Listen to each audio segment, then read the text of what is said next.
So today we're going to focus on more the guard retention kind of mid-range defense, okay? It's kind of difficult to cover this like in a step-by-step process. It's not like an arm bar where it's like a technique.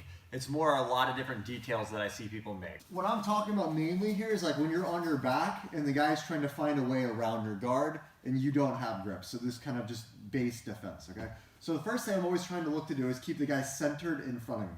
If he starts getting around to the side over here, I start to feel a little bit uncomfortable, right? So I need to try to get back to the center. So let's talk about some things here to defend, okay? So first off, whatever side he's passing to, let's say he starts going this way, right? I want to keep my elbow and knee tight like this to protect that space. Anytime the guy gets inside your elbow knee space, that's when side control starts becoming a problem, right? So like come in.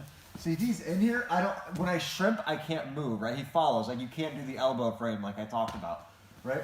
So if I have my elbow knee tight, even if he comes in, I'm still framing, right? I have strong frames that he can't get through. It makes it easy to lasso, put a foot on the hip, or get back in some way, right? So I often see people, as the guy starts to pass maybe this way, they put this foot on the floor to move or something, and it opens this gap up. Okay, that's a big mistake, right? So always keeping the elbow and knee tight. So if he starts passing this way, I'm looking to frame with my right arm. It depends on what he grabs. I do like a traditional tornado grip. I might frame like the shoulder like this. This is a big one. This right arm always needs to frame something.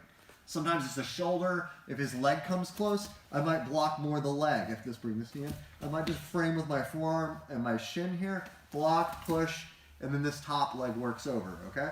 Another big detail is this far side elbow, okay? A lot of people, I'll see if the guy starts going this way, they start pushing with both hands, right? And it makes it much easier to turn your hip over, okay? One of the big things you're trying to do is to not let your hip, get turned over this way, okay? If I'm here and he's controlling my pants, he starts going this way and my hip turns, it's hard for me to get my foot back in to do something. This elbow frame on the floor, sometimes I just go to the floor. If it's a really powerful push, I'll frame the side of my hip like this. See, so start pushing me that way.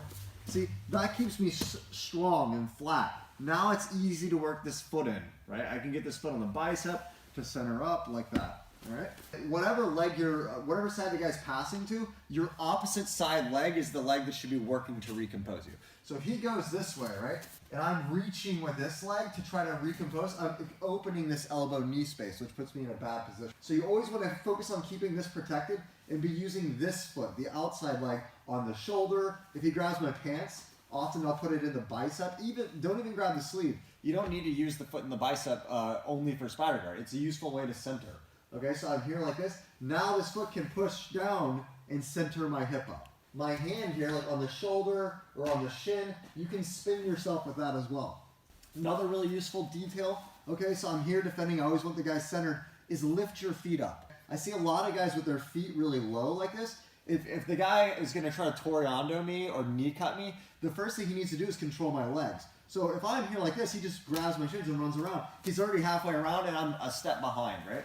Lifting my feet makes that harder. He starts grabbing my pants, my feet are already in the biceps.